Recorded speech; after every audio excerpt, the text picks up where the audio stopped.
কাজ শেষ হয়েও না হইলেও শেষ আবার শুরু হয়েছে। আমাদের মধ্যে উপস্থিত হয়েছে আমাদের প্রিয় ভাই স্বরূপ ঘোষ। দেখতে পাচ্ছেন ঘাম ঝরছে। এই স্বরূপ ঘোষ দীর্ঘদিন একদম বিজেপির সামনের সারি থেকে কাজ করত, কিন্তু আজকে বুঝতে পেরেছি যে ওরা বাংলা বিরোধী।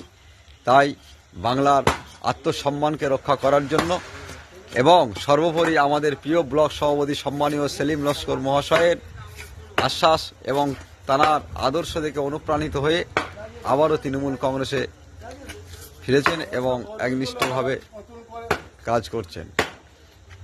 আমাদের প্রিয় ভাই রাজু রবিদাস মহাশয় কিছু বলবেন। বলতে গেলেই সত্যি করে তৃণমূলটা অনেকদিন দিয়ে মনের প্রাণে দিয়ে করতাম। বিশেষ করে এই পঞ্চায়েতের পর থেকে যে মনের শক্তি দিয়ে পঞ্চায়েত লড়েছিলাম, তারপরে আমাদের অঞ্চলের বিশিষ্ট মানুষের ভালোবাসায় মনটা একটু খারাপ হয়ে গিয়েছিল। খারাপটা এটাই, আবার বাইরে গিয়ে কর্ম করতে হয়েছিল। কিন্তু মামাটি সরকার যে আমাদের পশ্চিমবঙ্গের জন্য, বাংলার জন্য সারা পৃথিবীকে দেখাতে চাইছে বা দেখিয়েছে যে বাংলাই পারে সারা ভারতবর্ষকে পথ দেখাতে। তাই মমতা ব্যানার্জির আদর্শ নিয়ে তো বসে থাকা যায় না বাড়িতে। রক্তটা টকবক করে ফুটছিল যে কোনো একটা নেতা বা আমাদের বড় যোদ্ধা আমাদের আরেকবার আমাদের শক্তি দিক, আশ্বাস দিক। তাই আমরা গতকাল আমাদের মনের মধ্যে যে গেঁথে রেখেছিলাম সেলিম লস্কর মহাশয়কে, সেই সেলিম লস্কর মহাশয় আগামীকাল আমাদের মনের শক্তি দিয়েছে যে তৃণমূল করেছো, তৃণমূল লড়াই করে তৃণমূলকে ক্ষমতায় এনেছো। আমাদের পাওয়ার কিছু ছিল না, শুধু একটু সম্মান, শুধু একটু ভালোবাসা। কিন্তু কালকের আমরা সেলিম লস্কর মহাশয়ের কাছে পেয়ে আমাদের রক্ত যেন স্বাধীনতা সংগ্রামের মতন গর্জে উঠেছে।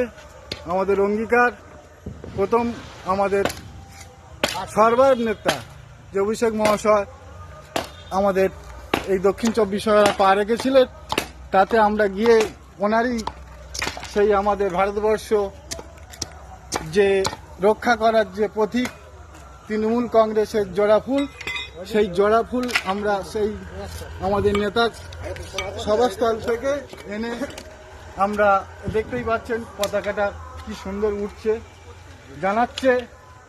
জানাচ্ছে যে আগামী দিন আমাদের তৃণমূল কংগ্রেসের সৈনিক রেডি। শুধু সময়ের অপেক্ষা আমরা জয় পেতে, বাংলার মানুষের যা উপকার করেছেন মমতা ব্যানার্জি, তার জয় হাতে তুলে দিতে বা তার আঁচলে দিতে আমরা প্রস্তুত। শুধু সময়ের অপেক্ষা, তারপর পরে আমাদের আবার কাছে এসে আমার মনের কথা কিছু বলবো। এই পর্যন্ত শেষ করলাম। আর সব থেকে শেষ করার আগে আমাদের যিনি রক্তবিন্দুকে শিহরণ জাগিয়ে দিয়েছে, তিনি হলেন আমাদের সর্বের নেতা, অঞ্চলের নেতা, ব্লকের নেতা, মনের নেতা সেলিম লস্কর মহাশয়। ওনাকে বারবার স্যালুট জানাই। আমি বলতে চাই আপনি দীর্ঘজীবী থাকুন, আর এইভাবে মানুষের সর্বজীবের সাহায্য করে ঈশ্বর আল্লাহ আপনাকে সুস্থ রাখুক, ভালো রাখুক। এই বলে আমি শেষ করে। জয় বাংলা।